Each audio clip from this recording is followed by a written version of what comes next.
Oi, gente, tudo bem? Então, hoje nós vamos começar a falar do capítulo 2 do livro Os Agronautas do Pacífico Ocidental do Malinowski. Para quem caiu aqui de supetão, eu fiz um vídeo da introdução de por que eu tô falando desse livro, que é tão importante para antropologia, e tem alguns aspectos que a gente consegue falar de arqueologia nele aqui também.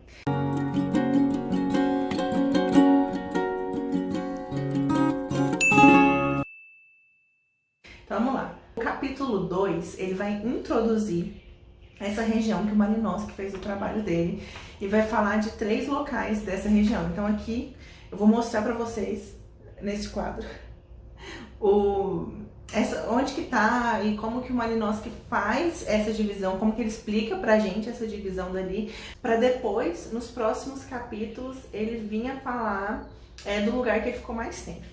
Bom, o Kula, ele acontece no extremo leste da Nova Guiné. E a Nova Guiné é esse lugarzinho aqui no mapa. A Nova Guiné, ela é um continente que ele vai falar que para entrar no interior dela tem várias dificuldades, como pântanos, é uma região muito montanhosa. E ele fala, inclusive, que tem uma hipótese que vai falar que justamente essas características que foram uma barreira natural de proteção dos aborígenes contra imigrantes.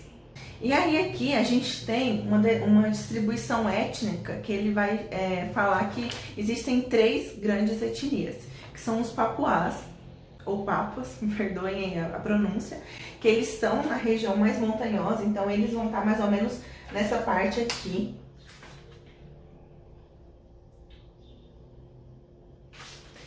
E tem os pigmeus, que ele não vai falar muito dos pigmeus, porque ele fala que não tem muito contato, não se sabe muito desse pessoal, que ele já está na região mais montanhosa, então os pigmeus eles vão estar mais ou menos por aqui assim. E os papuás melanésios, que eles estão mais nessa parte próximo dos arquipélagos. E aí são esses papuás melanésios que o Malinowski vai entrar e a gente vai começar a discutir agora. Sobre esses papuás melanésios, o Malinowski vai falar que tem uma parte que é ocidental, que é essa parte que está aqui no continente da Nova Guiné, e uma parte oriental, que é essa parte que está nos arquipélagos, que é onde que acontece o sistema Kula. E essa parte que está nos arquipélagos também é conhecida pelo nome de Massim.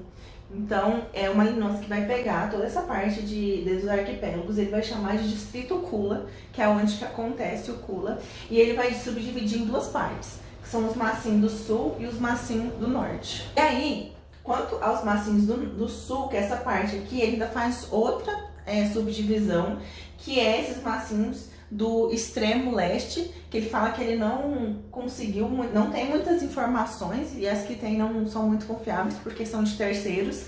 E além disso, esses Massim sul do extremo leste, eles só tem uma ilha que vai participar do sistema Kula, que é essa daqui, dos Missimas. E ele vai falar que é uma participação que não tem tanta importância. Então essa parte aqui ele não vai se adentrar muito, ele vai falar mais desses massinhos do sul, do oeste e dos massinhos do norte. E aí como que o Malinowski faz para explicar pra gente essa região? Ele vai dividir ela em 5 distritos, que é o distrito 5, onde que vão estar os massinhos meridionais, o distrito 4, que é onde que vão estar os dobus, o distrito 3, que são as ilhas de Amplet, o distrito 1, que são as ilhas de Trobriand, e o distrito 2, que são as ilhas de Woodlark. Aí agora ele vai falando pra gente desses distritos. Só que como ele bem fala no livro, essa descrição que ele vai dar desses povos que vivem aqui nesses distritos, ela não é muito profunda em si, porque ela é irregular, que ele vai falar, porque ele passou pouco tempo em algum desses locais. Tanto que quando a gente fala de agronautas do Pacífico, o pessoal fala que o Malinowski ele ficou nas ilhas de Trobriand, ou que ele estudou os Trobriandeses. Então, o local que ele mais ficou, e que ele vai falar do Kula a partir da perspectiva desse local, é aqui, sobre as ilhas de Trobriand. Então eu vou falar para vocês quanto tempo que ele passou mais ou menos nesses lugares. E nesse segundo capítulo, ele vai falar dos maciços meridionais, de Dobu e das ilhas de Amplet. São esses 3 distritos que vão ser falados aqui.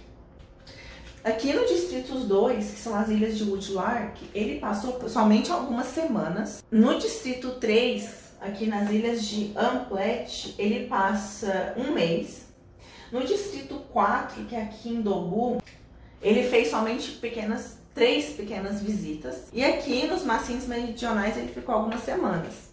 E aí, principalmente nessas 2 partes aqui, as informações que o Malinowski traz para o livro são desse tempo que ele passou lá, de informações de terceiros, que são homens brancos que estão na região, e do trabalho do professor Seligman, que o Malinowski, inclusive, vai falar aqui para a gente entender, se quiser entender melhor, ele recomenda que já tenhamos passado pela leitura do professor Seligman sobre esses grupos, para depois vir, né, ler os agronautas do Pacífico. E aí, eu vou repetir uma coisa que eu falei no último vídeo, que é que a pesquisa de campo do Malinowski, ela tem alguns princípios. Um deles é que ele vai falar a língua nativa daquele pessoal, e que ele vai morar lá com eles, e ele vai se tornar um deles. E aí, no livro, ele vai chamar esse pessoal que a gente conhece pelas ilhas de Trobriand, os trobriandeses, pelo nome nativo deles, que é Boiola. Eu não sei se é assim que se fala. E ele também vai falar a língua nativa dele, que é Kiriuina.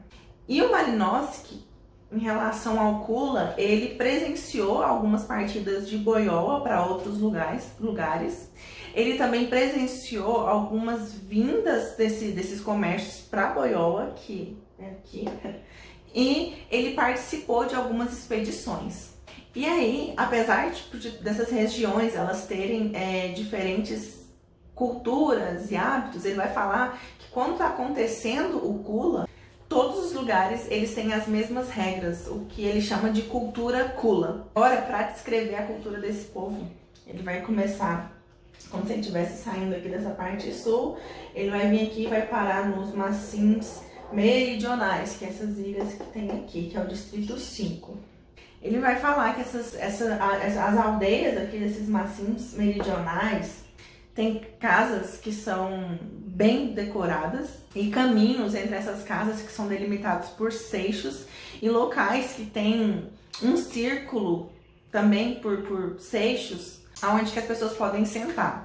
Ele vai falar que esse local ele tem tipo grandes canoas e bem assim quando você chega nas ilhas você vê locais que tem que foram feitos para colocar redes de pesca.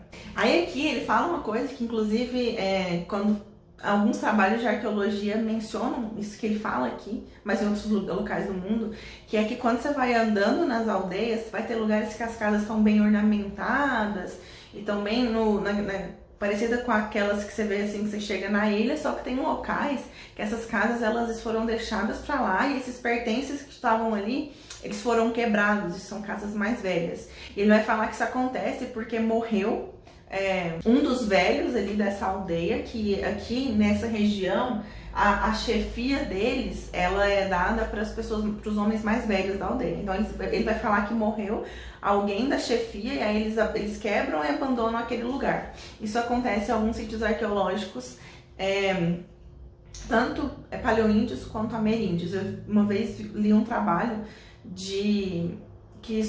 dessa prática acontecendo ali nos Estados Unidos, perto do Canadá, e aqui no Brasil é comum também você achar locais, sítios funerários onde que eles quebravam a cerâmica e deixavam ali enterrado com um morto. Então, tipo, tem tudo a ver. Claro que arqueólogos eles não fazem analogias diretas, isso daqui é só pra gente ter uma ideia do que poderia ter acontecido no sítio. Quanto à ornamentação corporal, o Malinowski ele vai dizer que aqui nos maciços meridionais ela é mais simples. Ele vai falar que eles usam trançados nas cinturas e nas pernas marrom, brincos redondos de conchas vermelhas ou de cascos de tartaruga. E aqui eu achei isso que ele fala aqui um pouco do que a gente tenta não fazer, mas sempre vai fazer, que é olhar a cultura do outro a partir da nossa cultura.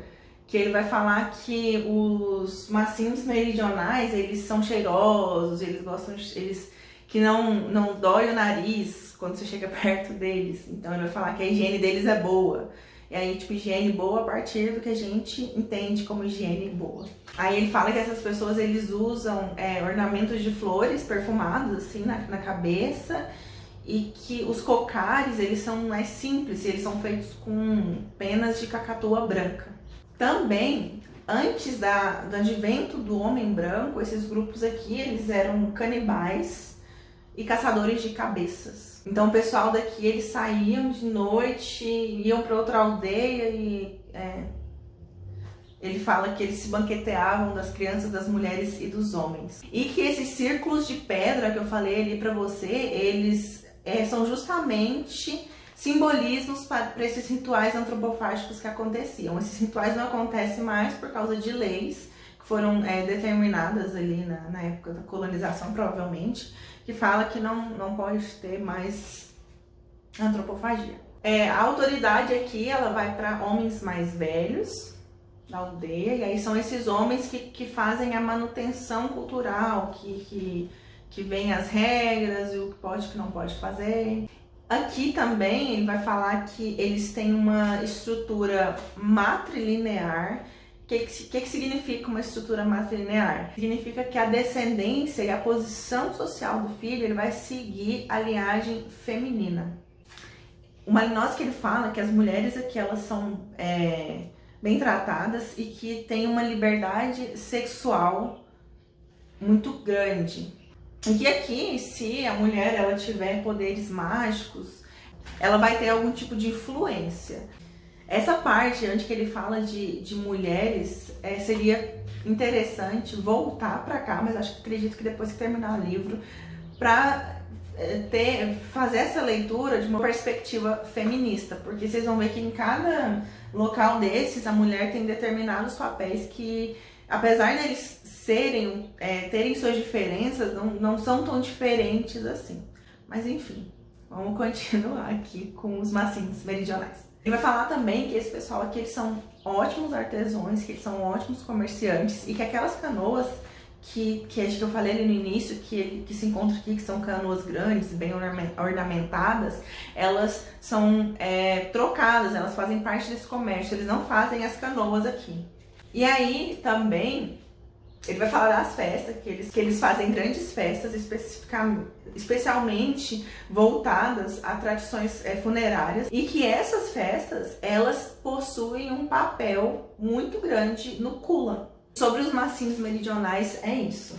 Agora, o Malinowski, gente, no livro, que acredito que vocês vão ficar com vontade de ler, porque é muito bom, ele vai falando como se ele estivesse fazendo uma viagem. Então, primeiro ele vai falar que ele sai daqui, então ele fala bem pouquinho desses papuá-melanésios aqui do continente. Aí depois ele vai falar que ele chega aqui nos macimbos meridionais, que é o distrito 5, né, que eu acabei de falar. E depois ele vai aqui para Dobu. Aqui em Dobu ele não vai falar do território todo de maneira geral, ele vai falar dos locais que ele ficou. Que inclusive ele vai falar que esse lugar aqui ele tem muita importância pro sistema Kula. Ele vai falar que aqui em Dobu é onde acontece o elo pro sistema Kula. E os Dobus, que é esse pessoal que eu falei, eles estão aqui mais ou menos na região sudeste de Ferguson, que é mais ou menos aqui assim. Os Dobus também, no passado, eles eram canibais e caçadores de cabeça. Aqui é o centro de influência do Kula. E é para vocês terem ideia do que ele fala de quando é o centro de influência, que essa língua que é utilizada aqui nos Dobus, ela também é utilizada na maioria dos territórios quando vai se falar do Kula. Então, só para ter noção da importância, porque eles falam línguas diferentes na cultura deles original. Aqui em Dobu também é onde que estão a maior parte dos acontecimentos mitológicos da cultura aqui desses macimbos. ele tanto do sul quanto do norte. Então é aqui que acontecem as histórias dos heróis, dos feitos, das magias que aconteceram. E as aldeias aqui em Ndobu, ele vai falar que elas são pequenas, que são compostas mais ou menos por 10 a 12 casas, que a ornamentação, diferente do que era aqui nos Massins meridionais, ela é bem diferente, porque aqui em Ndobu não tem. Aí ele fala que no passado eles ornamentavam, naquele passado lá onde que esses povos eles praticavam a antropofagia, eles ornamentavam as casas com crânios. Aqui também, eu esqueci de falar no anterior, mas eles são grupos totêmicos, então eles são divididos por totens e também matrilinear. Também a influência que ela é exercida pelo homem mais velho. E aí o que vai diferir nessas organizações aqui é que aqui em Ndobu as mulheres elas têm mais influência na comunidade. Elas são parte ativa dos rituais que acontecem aqui em Ndobu, ali nos Massins meridionais não, era às vezes que acontecia. Elas são quem fazem grande parte as feitiçarias, que nos outros locais quem vai poder fazer essas feitiçarias são os homens. Só que diferente do que acontece aqui elas não têm liberdade sexual. Então elas têm que se manter castas até o casamento, e no casamento elas não podem trair, é considerado crime. E aí ele vai falar que aqui, quando se fala de feitiçaria, que é um tema que eu acredito que ele vai abordar bastante no livro, porque ele fala que é muito importante, que a gente tem que entender mais a fundo, até porque essa parte mais religiosa é onde estão um dos grandes pilares, poderes, né, de uma sociedade. Ele vai falar que aqui as pessoas têm medo de feitiçaria, não, e aí aqui não só em Ndobu, sabe, no geral. As pessoas têm medo de feitiçaria, só que essa feitiçaria que é feita aqui em Ndobu, ela é mais lógica, ela não é mais lógica e natural. E aí quando ele fala, ele dá um exemplo, que por exemplo, se uma feiticeira, ela vai querer fazer mal, os feiticeiros, eles infligem doenças às pessoas, então ele vai falar que e também causam a morte. Em outros locais, eles têm toda uma estrutura diferente de fazer isso. Aqui nos Ndobus, eles vão, dão algum tipo de substância para a pessoa, o feiticeiro vai dar um tipo de substância para a pessoa, vai falar algumas palavras mágicas ali, ou senão vai lá na casa da pessoa e vai queimar. Então essa é a feitiçaria aqui no Ndobu, que é mais natural. E ele vai falar que em outros lugares, essa feitiçaria é quando ele já tem todos uns rituais, onde que se tira, se corta, sei lá, abre a pessoa, come o coração, essas coisas desse tipo. E aqui também tem uma coisa que ele fala, que é assim, sobre as crenças. Eles acreditam, aqui em Ndobu, que quando uma pessoa morre, a alma dela vai pro monte Buebueso. Eu não sei se eu falei certo, mas eu vou deixar escrito aqui. E aí, todo mundo do arquipélago, com exceção das ilhas de Trobriand, acreditam que as almas vão para esse monte que eu acabei de falar. Só que pros trobriandeses, eles acreditam que não, que vai para outro lugar. Os trobriandeses acreditam que as almas dos mortos deles vai para Tuma. E aí, né, eles têm contato e para eles, não tem esse dogmatismo religioso. Para eles é ok, nossos mortos eles vão pro Buebueso e os mortos deles vão pra Tuma, e é isso daí, e tá tranquilo. E aí o Malinowski termina de falar dos Ndobus, então ele vai sair daqui e ele vai vir aqui pro distrito 3, que são as ilhas de Amplet. Essa parte aqui, essas ilhas de Amplet, antes dele chegar nela em si, ele vai falando de várias pequenas ilhas que são importantes para o sistema Kula e para a mitologia dos Massins. Inclusive, é nessa região aqui, numa ilha que chama Uama, que acontece o mito originário, o berço do Kula. Essa regiãozinha aqui das Ilhas de Amplet, que é o 3º distrito, ele vai falar que esse pessoal daqui é um pessoal mais arrogante, é um pessoal mais fechado, um pessoal que tem um pouco mais de escassez, porque essa região aqui são de ilhas montanhosas, então eles não são totalmente independentes. Só que aqui também é um centro de comércio e são eles que monopolizam esse centro de comércio. Inclusive, é esse comércio que faz com que eles se mantenham. Então, ele vai falar que eles trocam porcos e frutos com outros, com o pessoal das ilhas aqui de Trobriand e com o pessoal aqui dessas ilhas de Dobru. E quando o Malinowski ele fala que esse pessoal eles são invariáveis, eles são mais fechados, ele não está falando a partir de uma perspectiva de homens brancos que foram ali e acharam isso deles. Não, ele vai falar que tipo o pessoal, os macinhos mesmo, são eles que acham também isso desse pessoal aqui das ilhas de Amplet. O Malinowski ele não fala muito dessas ilhas de Amplet, ele fala isso que eu falei pra vocês, e ele fala que a relação das mulheres é bem parecida com o que se tem ali em Dobru. As mulheres elas vivem de maneira muito rígida quanto à questão de castidade, tem que ser casta no casamento, não pode trair, é crime, né? E ele fala que quando ele chega lá, tipo, todas as mulheres somem por causa dessa dificuldade. Ele fala que é até difícil fazer com que elas apareçam para conversar com elas, mesmo quando ele oferece tabaco. E aí, meus queridos amigos, daqui o Malinowski ele vai vir para cá, que é o distrito 1, as ilhas de Trobriand, e aí a gente vai entrar no capítulo 3. É isso. Então agora a gente colocou o pé ali para entender o Kula. Já aproveitando, não sei se você chegou até aqui, se inscreve no canal, dá seu likezinho, comenta aqui o que você tá achando desses vídeos. E